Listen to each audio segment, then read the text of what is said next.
अस्सलामु अलैकुम वरहमतुल्लाहि वबरकातुहू। तो मैं उस अपने डिवीज़न में था, पेरेंट डिवीज़न में। तो वहाँ पे मैंने आपको बताया ना, टैंकर्स के जरिए पानी आता था, डलवाया जाता था। टैंकर क्या एक कंपनी थी, उसको जो कॉन्ट्रैक्ट दिया हुआ था इन्होंने। तो उसमें यह था कि 22 बिल्डिंग्स थी, उनमें जाता था। वहाँ का बिल्डिंग इंचार्ज उसको वेरीफाई करता था, जमा हो जाता था। मैं जब सर्विसेज मुझे मिली, चेक किया, पता चला ऐसी बिल्डिंगों में पानी डल रहा है जहाँ 24 घंटे लाइन से पानी आता है। पता किया तो पता चला जी वो तो डिविजनल हेड कहता है तो हम लिख के दे देते हैं, 30-30, 35-35 टैंकर। तो उनके घरों में बड़े अफसरों का डलता है। वो एक लीकेज देखी। दूसरी जो सबसे बड़ी देखी, जिसका इम्पैक्ट मैंने देखा, करोड़ों में आ रहा था। कोई उस वक्त 8-10 करोड़ रुपए था कि टैंकर से पानी डल रहा है, लोगों को इन्वाइस नहीं भेजी जा रही है, किराएदार को जो है लैंडलॉर्ड पानी टैंकर से सप्लाई कर रहा है, वो उनके किराए से ज़्यादा पड़ रहा है उनका कास्ट जो इदारे को।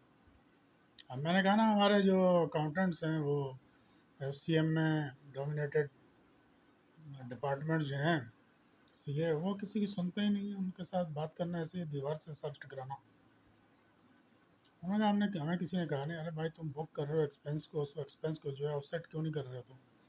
उसको कहीं ना कहीं तो उसको तुमने जस्टिफिकेशन देनी है ना, ये एक्सपेंस किसकी उसके उसके साथ हो रहा है, ये जस्टिफाइड एक्सपेंस है ये। लाइफ फंड को क्यों तुम इसको तुम जो एडजस्ट कर रहे हो इसके साथ, लाइफ फंड से? वो जिस तरह लाइन का पानी आता है उसके आप बिल जनरेट करते हो, इसके भी बिल जनरेट करो, ये उससे ज़्यादा क्या है। अच्छा, हमारे यहाँ वाटर बोर्ड का भी ये हाल है कि वो पानी दे ना दे, उसका बिल आपने देना है ज़रूर। गोया इस मुल्क में पैदा होकर आपने गुनाह कर लिए। पानी नहीं आ रहा, पानी का इंतज़ाम आप करो, बिल हमें दे दो, टैक्स आपने हमें देना है। खैर, वो 8-10 करोड़ का था। मैंने इनको कहा भाई इसको आप करें, ये तो टाइम बार हो गया है ज़्यादातर, और आइंदा भी होगा, लेकिन आखिर वक्त तक नहीं हुआ था। मैं कह रहा हूँ कोई एजेंसी जाए, चेक करे, देखे, करोड़ों रुपए की वहाँ लीकेज है भाई। फैसिलिटेट कर रहे हैं कुछ नालायकियों की वजह से, कुछ पैटर्नाइज कर रहे हैं, कुछ नेपोटिज्म का शिकार हैं, कुछ सेल्फ यूज़ में मिस यूज़ कर रहे हैं अथॉरिटियाँ। तो वो चीज़ है। तो वहाँ पर अब जब मैं गया तो डिविजनल हेड हमारा रिटायर हो गया था। तो मैं अब सीनियर बॉस था उस डिवीज़न में। डिवीज़न को मैं रन कर रहा था, नया डायरेक्टर आ गया था। मैं कहा ना, उसी तरह आ गया एक बिल्कुल काम से फारग। सारा दिन उसको ये होता था कि उसको जो गाड़ी मिली हुई थी, उसके अलावा वो स्टाफ कार जो थी, जो ऑफिस के यूज़ के लिए थी, वो भी उसको चाहिए होती थी। कभी बहन के लिए, कभी बेटी के लिए, कभी माँ के लिए, कभी दादी के लिए। तो दफ्तर के काम के लिए जो हमारे सर्विसेज, ज़ाहिर है सर्विसेज में हमें जाना पड़ता था, आना पड़ता था।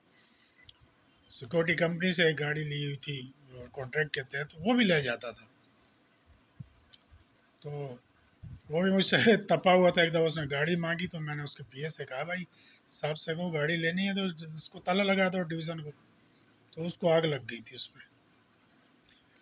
क्योंकि मुझे all of the sudden complain आती थी, मुझे स्टाफ को भेजना पड़ता था उस कंप्लेन को देखने के लिए। कहीं प्लम्बिंग का काम होता था, कहीं लिफ्ट के मैकेनिक का काम होता था, कहीं जो है उसका काम इलेक्ट्रिशियन का काम होता था, कहीं मशीनरी का काम होता था। तो मेरे पास स्टाफ, उसको गाड़ी में ही भेजना होता था, मुझे गाड़ी होती नहीं थी। इसको ऑलरेडी गाड़ी मिली हुई थी, ड्राइवर मिला हुआ था, लेकिन नहीं, वो मुफ्त की जो स्टाफ कार है उसको भी इस्तेमाल करना। तो ज़रा सा मैंने सख्ती क्या की, ज़रा सा मैंने बताया उसको, वो भी तपा हुआ था। खैर जनाब अली, मेरे ऊपर डिवीज़न पूरा मैं ही चला रहा था, क्योंकि था ही कोई नहीं वहाँ पे।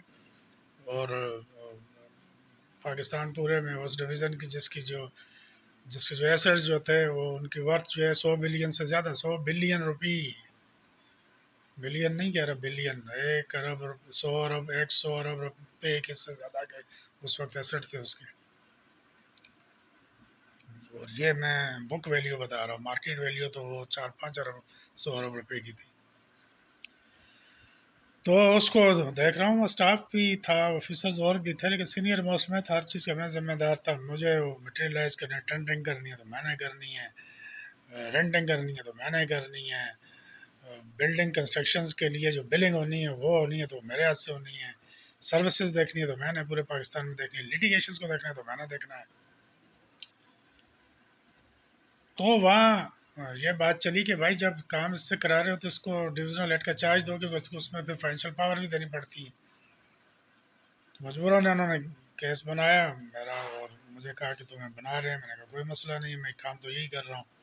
जुम्मे को मुझे मुबारकबाद दी गई कि आपको डिविजनल हेड लगा रहे हैं। मंडे को वापस आया तो पता चला वो हैक लग चुका है ऑलरेडी, जिससे ऑर्डर निकालना था मेरा, वो नया नया डिप्यूट हुआ था पर्सनल में। आते मैंने कहा ना आते हैं तो ये लॉन्चिंग पैड के तौर पे सदारे को यूज़ करते थे, वहाँ कहीं इंक्वायरियाँ चल रही होती थी, यहाँ आते थे अपनी इंक्वायरियाँ ख़त्म कराते थे और बाहर की पोस्टिंगों पे लगे हुए होते थे या ट्रेनिंगों पे चले जाते थे। गधे की तरह हमें लगाया हुआ होता था काम के ऊपर। बड़े बड़े डिवीज़न है, अरबों के डिवीज़न है। उसको पता चला, मैं वो तो चाह रहा था कि मेरी ट्रेनिंग पे चला जाऊँ 6 महीने की, उसको छोड़ कोई नहीं रहा था। उसने कहा ये काम डिवीज़न का ये करेगा तो मैं चला जाऊँगा, जाके ट्रेनिंग ले लूँगा 6 महीने की। उसको डिविजनल हेड लगा दिया इन्होंने। 12 साल की टोटल सर्विस थी उसकी, और कॉम्पिटेंसी वाइज भी वीक था, और जो उसके अंदर जो थी खबासत वो ये थी कि वो पीने पिलाने का वोमेनाइजर भी था। अब ये जो मेरा डिवीज़न था इसके लिए तो ये जन्नत थी। पूरे पाकिस्तान की 87 से ज़्यादा बिल्डिंग हैं, पूरे पाकिस्तान में ऑफिस इसके 1000 से ज़्यादा किराएदार, जिसको चाहो जहाँ चाहो आप यूज़ कर लो। वो चला गया 6 महीने की ट्रेनिंग पे, पूरा डिवीज़न मेरे सर पे। 6 महीने ट्रेनिंग करके आया तो बड़ा खुश कह रहे तो हमारा बहुत शुक्रिया, तुमने जो है ख्याल किया मेरे लिए। इसने एक मेमो बना के बोर्ड में भेजा है, बड़ा अच्छा काम किया इसने, इसको रिवार्ड दिए जाए। खैर वो बोर्ड में गया नहीं गया, लेकिन वो अप्रूव होके पड़ा हुआ था। इन द मीन टाइम ये हुआ, मुझे लाहौर से एक फ़ोन आया मेरे ऑफिस से कि वहाँ कुछ किराएदार जो है झगड़ा कर रहे हैं, उन्होंने गने वने निकाल लिए, हमारे स्टाफ को गालियाँ दे रहे हो, कह रहे हैं कि तुम्हारा डिविजनल हेड यहाँ आता है तो उसको हमसे वो सारी चीज़ें लेता है, कुमारबाजी के अड्डे भी वो चला उसको देने पड़ते हैं, लड़कियां सप्लाई करते हैं, पैसे देते हैं उसको सारा, और हमारा काम पड़ा तो हमें दे नहीं रहा है कोई। काम क्या था कि होने पौने जगह जगह उनको दो, उनके डिफ़ॉल्ट वेव करो, इस तरह के काम थे। तो मैंने इसको फ़ोन करके मैंने कहा ये दूसरी डिवीज़न में कोई देखता था, तो मैंने कहा भाई वो वहाँ मसला क्या है, कोई कोई ऐसा इशू नहीं है। बाद में वो चेयरपर्सन के नोटिस में आया कि वहाँ ये सूरत हाल है, तो उसने वहाँ एक आध बंदा सस्पेंड किया। तो अब ये नशे में तो मैंने कहा मैंने था होता था, तो उसको जूनियर स्टाफ ने पंप किया तो उसने दूसरे डिवीज़न में मुझे गालियाँ देना शुरू कर दी। तो मुझे मेरा एक वहाँ ऑफिसर बैठा तो उसने फ़ोन करके बताया भाई तुम्हारा डिवीज़नल हेड तो है बहुत तकलीफ गालियाँ दे रहा है। मैंने कहा अच्छा आया तो, मैंने कहा भाई क्या हो गया था, ऐसा क्यों लोगों के सामने गालियाँ दे रहे थे, कोई मसला था तो मुझे बुलाते अकेले में करते बात। कहेगा नहीं नहीं नहीं मैंने तो कभी नहीं किया, मैंने बात ही नहीं की ऐसे। मैंने उस ऑफिसर को बुलाया, उसको सामने किया तो उन्होंने कहा हाँ जी गालियाँ देते थे यार। अब इसकी हट गई भाई। अब आप जब काम भी कर रहे हो भाई, आप नेक नियति से काम कर रहे हो, तुम्हारे ब्याह पे देख रहा हूँ पूरा डिवीज़न, डिवीज़न की सारी मराहत तुम ले रहे हो, गाड़ी तुम्हें मिली हुई, पेट्रोल तुम्हें मिला हुआ है, डिवीजनल हेड्स के अलाउंसेस तुम ले रहे हो, काम मैं कर रहा हूँ तो मुझे गालियाँ भी दे रहे हो, औरतबाजियाँ तुम कर रहे हो, खाना खा तुम रहे हो। पूरे पाकिस्तान को मैं भुगत रहा हूँ, 1000 से ज़्यादा मल्टीनेशनल कंपनीज को भुगत रहा हूँ मैं, प्रोजेक्ट्स चल रहे हैं उनको मैं भुगत रहा हूँ, गवर्नमेंट क्वेरीज को ही आ रही है उनको भुगत रहा हूँ, पेमेंट्स को भुगत रहा हूँ, सर्विसेज को देख रहा हूँ करोड़ों रुपए की। गालियाँ फिर भी तुम दे रहे हो, आधे घंटे के लिए तुम डिवीज़न में आते हो। तो मुझे गुस्सा आया, मैंने किया फिर चलो। इसने क्या किया, एडमिनिस्ट्रेशन इसके पास थी, मुझे इमीडिएटली ट्रांसफ़र कर दिया बगैर सब्सटीट्यूट के, रीजन में भेज दिया। अब SCR भी इसी ने लिखनी थी। और मैं बता रहा हूँ मैं फर्स्ट नंबर पे बैठा हुआ हूँ, सीनियरिटी लिस्ट में फर्स्ट नंबर पे हूँ, परफॉर्म कर रहा हूँ कहाँ पे। अब महीना पहले मेरे लिए लिख रहा है कि इसको रिवॉर्ड दिया जाए, बहुत अच्छा परफॉर्मर रहा है, उसके बाद ये SCR भरता है। अच्छा उससे पहले मैंने से कहा प्रमोशन लोगों के 1.5-2 साल से नहीं हो रहे, आप देख रहे हो आप करो, लोगों को क्यों आपने रोका। तो इसने मुझे डिस्क्लोज़ किया कि ये जो ऊपर खातून बैठी हुई है तुमसे ग्रज है उसको, तो फर्स्ट नंबर पे वो कह रही है मैं कैसे इसका करूँ प्रमोशन। मैंने कहा मुझे छोड़ दो, अगर नहीं तो उसकी समझ में आ रहा लोगों को तो करो। फर्स्ट नंबर पे ना कोई एडवर्स रिमार्क्स, ना कोई चार्जशीट, ना कोई ब्लेम, ना इसको प्रमोट नहीं करना है। इसने मुझे भेज के पीछे मेरी ए सी आर पे, ए सी आर के रिमार्क्स तो कम दे नहीं सकता था, ए सी आर के ऊपर एक रिमार्क्स डाल दिया, एडवाइजरी रिमार्क्स था, उसको एडमिनिस्ट्रेशन में जाके इसने कहा ये एडवर्स रिमार्क्स है। जबकि एडवर्स रिमार्क लिखने का एक प्रोसीजर है, पहले वार्निंग देते हो, फिर उसको शोकाज करते हो, उसके बाद आप लिखते हो, लेकिन कुछ भी नहीं। इसने उस पर रिमार्क्स दे दिए कि ये सीनियर्स को एब्यूज़ करता है, ये रिमार्क्स लिख के और डाल दिए। लाइफ में फर्स्ट टाइम मेरी सी सी आर में किसी ने एक इस तरह का एडवर्सरी नोट दिया था, वो एडवर्स रिपोर्टिंग के खाने में भी नहीं था। मार्क्स मुझे 80 नंबर दिए हुए थे, वो तो देने थे उसने, और उधर वो लिख दिया और ट्रांसफ़र भी कर दिया। अगले ही महीने प्रमोशन एक्सरसाइज शुरू की और मुझे ड्रॉप कर दिया। 25 लोग मेरे अंडर में जो थे प्रमोट करके सीनियर कर दिए गए। मैं अपने बच्चों के साथ खाना खा रहा था, जब मुझे फ़ोन आया कि जी प्रमोशन हो गए हैं, तो आपका नहीं हुआ। कोई फरिश्ते ही होगा, कोई दरवेश ही होगा जिस पे असर नहीं होता होगा। मैंने खाना मुंह से नवाला निकाल के बाहर रख दिया, मुंह पे जाता जाता नवाला। बच्चों को कुछ नहीं बताया कि कमरे में आया, कमरा बंद करके लेट गया।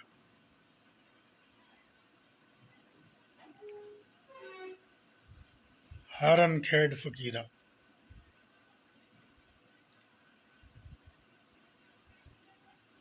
ऊपर जाएंगे, 58 साल की उम्र है मेरी भी। ऊपर जाके उससे सिर्फ यही कहूँगा, मालिक मैंने अपनी औकात से ज़्यादा तेरे दिए हुए असूलों की पासदारी की। गुनाहगार था, लेकिन कुछ अमल ऐसे किए जो कोई नहीं कर पा रहा था। ना मैं फरिश्ता था, ना मैं दरवेश था। गुनाहगार था, लेकिन कर वो गया जो दूसरे सोचते हुए भी कामते थे। ड्रॉप कर दिया। अब जब ड्रॉप कर दिया, मैंने कोई रिप्रेजेंटेशन नहीं की, मैंने कुछ भी नहीं, बैठ के काम करता रहा अपना। और वहाँ जहाँ बैठा हुआ, वहाँ भी सीनियर पोस्ट पे, उससे एक 1 grade up deputy general manager की पोस्ट पे काम कर रहा हूँ मैं। रीजनल इंचार्ज बन गया मैं, क्योंकि वहाँ बंदा हो गया था रिटायर, तो मुझे उन्होंने बाय डिफ़ॉल्ट बिठा दिया। उस सीट पे जो प्रमोशन हुआ, मेरे से जूनियर का हो गया, जो मेरे अंडर में था। अच्छा जी। बाद में, ये 2016 की बात बता रहा हूँ, 16 में होगी, 19 में मैं 3 साल वहीं काम करता रहा। 19 में मुझे कहा गया कि बड़ी सख्त ज़रूरत है। मैंने कहा ना, जब वो एसेंशियल सर्विस एक्ट लग गया, जब वो सब चीज़ें हो गई, तो मुझे कहा गया बल्कि वहाँ पे एक डीजीएम लगा हुआ था, मार्केटिंग से था, एडमिनिस्ट्रेशन में चला गया था। ज़ाहिर है चर्ब ज़बान थे, काम वाम तो आता नहीं था, वहाँ चले गए, काम बहुत बढ़ गया। एसेंशियल सर्विस के अंदर काम बहुत होता है। नोटिस आना शुरू हुए इधर उधर से लोगों को, एडमिनिस्ट्रेशन के काम बढ़ गए, तो उन्होंने कहा अब काम वाला बंदा तो है नहीं है। तो वो इधर रीजन में होता था जोनल हेड, तो उसने मुझे कहा यार आप आ जाओ मेरे पास, इधर आ जाओ। उसको चेयरमैन, उस वहाँ डिवीज़न की मार्केटिंग डिविजनल हेड की जगह खाली हुई थी, उसकी नज़रें वहाँ लगी हुई थी। लुक्रेटो पोस्ट थी। उसने कहा मैं जान छुड़ाऊँ, तो उसको ईडी ने, डायरेक्टर ने कहा यार जब तक बंदा नहीं मिलेगा मैं नहीं छोड़ूंगा। उसने मुझे बल्ली बना के वहाँ भेज दिया। तो मुझे फ़ोन आया कि यार तुम्हारा मैं यहाँ ट्रांसफ़र कर रहा हूँ, तुम इधर आ जाओ। मैंने कहा यार मैं अंडर ग्रीवेंस हूँ, मेरे काम, मुझे जायज़, मुझे प्रमोशन मेरे रोक के बैठा हुआ है वही डिवीज़न, मैं वहाँ क्या काम करूँगा। और एक डिविजनल हेड लगा लिया है जो कि मेरे से जूनियर था, उठा के उसके ऊपर, वो किसी वक्त मेरी इंक्वायरी भुगतता रहा है, वो किसी वक्त उसको मेरे इंक्वायरी के ऊपर जो है चार्जशीट हुए है, अब वो मेरा डिविजनल हेड है, मेरा रिपोर्टिंग अफसर होगा, मेरे से जूनियर है। मैं कैसे इन हालात में काम करूँगा। कहेगा नहीं यार वो मैंने ईडी से बात कर लिया, तुम्हारा मामला देख लेंगे, उसको रिव्यू करेंगे और वो करेंगे। मैं क्या, देखो यार ये अगर नहीं होता तो मेरे लिए वहाँ काम करना मुश्किल है, तो नहीं तुम आ जाओ। तो मैं आ गया, तो नया ईडी आया हुआ था, उसने बुला लिया मुझे। अब वहाँ वो डिविजनल हेड बैठा हुआ है जो नया लगा है अभी, वो डॉक्टर है, वो एडमिनिस्ट्रेशन में लगा है, एक दिन का तजर्बा नहीं है वहाँ का। तो इतना बड़ा आए हुए प्रोजेक्ट उस पर काम कौन करेगा उसको कोई पता नहीं है। अब मुझे वहाँ गधे के तौर पर उसके नीचे दोबारा देना है। तो वो जो डायरेक्टर आया हुआ था, 21 ग्रेड का था, ऑडिट एंड अकाउंट्स का, कहने लगा यार आपको अब यहाँ हैं, आप देखना। मैंने कहा मैंने तो देखना है, मुझे कौन देखेगा। कहने लगा क्या? मैंने कहा हुजूर 30-32 साल मेरी सर्विस है, 30-32 साल आपकी सर्विस है। क्या कभी ऐसा हुआ है कि प्रमोशन तो रुकते हैं वहाँ भी, कभी कभी रुक जाते हैं लोगों के, लेकिन वहाँ इनके सिविल सर्विस का रूल है कि आपका प्रमोशन ड्रॉप हुआ हो तो जब भी आप प्रमोट होंगे आप उसी सीनियरिटी पे उसी उसी ग्रुप के सीनियरिटी लिस्ट पे जाके बैठोगे। आपसे जो पहले भी हो गए हैं तो आप उनसे ऊपर ही रहोगे। Senior is always a senior. हमारे यहाँ ऐसा नहीं था। हमारे यहाँ first first come first in first out वाला था। वहाँ मैंने कहा ये सूरत हाल है, ये जो मौसूब आपने लगाए हुए हैं अभी डिविजनल है, मेरी चार्जशीट हो चुका है मेरी इंक्वायरी पे, मेरे से जूनियर है, मुझे इसके अंडर में दे रहे हो। मेरा जो केस है जेन्युइन, मुझे आज तक नहीं पता मुझे क्यों ड्रॉप किया गया है। 2016 में फर्स्ट नंबर पे बैठा हुआ हूँ मैं, ये 20वें नंबर से उठा के प्रमोट करके लाए हो आप इसको, तो कैसे मैं काम करूँगा? कह नहीं मैं आपका केस देखूंगा और मेरिट के ऊपर मैं उसको जो है रिव्यू करूंगा, आप करूंगा, मेरा वादा है आपसे। लग गए जी, काम करने लग गए। तो वहाँ जब केस पुटअप हुआ मेरा रिव्यू के लिए, तो वो जो एक जाहिर है ये जो बैठा हुआ था इसको पता है ये प्रमोट हो गया तो मेरे से सीनियर होगा, उसी डीपीसी के को रीओपन किया जा रहा है, तो मैं डिविजनल से हट जाऊंगा। तो ये जाके उनको फीड करे, ये और एक दो नीचे एक और अफसर था, वो भी अंदर से मुनाफिक था बहुत बड़ा। किसी ज़माने में मेरा असिस्टेंट मेजर होता था, वो हथी लगा लगा के वो एजीएम बन गया था, वो भी उसको दे रहा था थपकी के ये इस तरह नहीं होगा, जबकि वो कह रहा था नई डीपीसी नहीं हो सकती उस पर, नई डीपीसी। मैंने उससे कहा नई डीपीसी नहीं है ये पुरानी डीपीसी के को रीओपन करना है आपने, जो उस गलती को आपने देखना है। तो मैंने कहा वो गलती में ये कहा गया था तुम्हारे ऊपर एडवर्स रिमार्क्स हैं, मुझे जो कम्युनिकेट हुए थे, तो मैंने उनको कहा था एडवर्स रिमार्क्स थे तो इसकी प्रोसीजर क्यों नहीं पूरा किया गया? लेट डाउन प्रोसीजर है, मुझे शोकाज करता, मुझे पहले बुला के पूछता, बताता मेरा कसूर, उससे पहले 1 महीना पहले मुझे वो बोर्ड में जो अप्रिशिएट कर रहा है उस साल की परफॉर्मेंस के ऊपर जिसकी वो SCR लिख रहा है, तो कंट्राडिक्टरी अगर उसका कंडक्ट है तो उसको बुला के उसको शोकाज क्यों नहीं किया आपने? रिपोर्टिंग अफसर को उसके रिकॉर्ड पे क्यों नहीं लगा रहा है कि मिस रिपोर्टिंग कर रहा है, 22 रिपोर्टिंग कर रहा है वो? फिर उसके बाद इन्होंने लेटर लिखा उसको, वो ट्रांसफ़र हो गया था, वो डिविजनल हेड जो उसका था ट्रांसफ़र हो गया, तो उसको लेटर लिखा, उसने जवाब दिया कि मेरा ये मतलब नहीं था, ये एडवर्स नहीं थे, एडवाइजरी थे, ये थे वो थे, और वो अपने बात से फिर गया, मतलब वो रिमार्क्स भी ख़त्म हो गए। अब मैंने कहा जिस बुनियाद के ऊपर आपने मुझे ड्रॉप किया है उसी बुनियाद के ऊपर आपने उस डीपीसी को बोलना है कि भाई ये चीज़ जो इसके ऊपर एक स्टार लगाया था वो ख़त्म है, अब इसको उसी डेट पे ले जाओ और उसको उसी डीपीसी से आपने उसको रिव्यू करा लेना। और इस तरह के 20 आप कर चुके हो, मुझसे पहले एक डीजीएम को यहाँ पे कर चुके हो इसी डिवीज़न में, 20 औरों को कर चुके हो। एक वो जो जिसकी मैं दास्तान सुनाई मैंने, एक मैनेजर होता था उसकी 3 SCRें पूरी नहीं थी, वो डीपीसी हो गई, बाद में उसको फ़ोन करेगा तेरी SCR नहीं है, जिसने लिखनी थी वो मर्डर हो गया था, लिखने वाला नहीं था, उसने कहीं जाली वाली बना के इनको भेजी, 15 दिन के बाद उसका प्रमोशन ऑर्डर इशू हो गया। मैंने कहा वो कैसे डीपीसी दोबारा हो रही थी? मैं ये तो डीपीसी दोबारा है ही नहीं है, सीनियर हूँ मुझे, आप सूटेबिलिटी के 0 मार्क्स भी देते तो 25 नंबर वाला मेरे को सुपरसीड मुझे नहीं कर सकता था, आप दे देते। नहीं भाई, वो चेयरमैन कहने लगा यार मैं नया हूँ अभी, ईडी कहने लगा मैं नया हूँ अभी, मैं कर दूंगा, मैं वादा। 19-20 गया, 20 में वहीं फिर मैं डिविजनल लेने लगा। उसके बाद मैंने आपको बताया जिस तरह मुझे रिमूव किया गया, 21 आया, ट्रेनिंग डाली, ट्रेनिंग भी कर ली, फिर ड्रॉप कर दिया। कोई चार्ज नहीं होता था, चार्ज बनाने की कोशिश करते थे, इसको जो है किसी तरह रिमूव, किसी तरह इसको जो है इसको सप्रेस करके रखें, इसको ना जाने दें आगे। आगे गया तो हमारी इसने कभी 2 नंबरियाँ नहीं चलने देंगे देगा ये।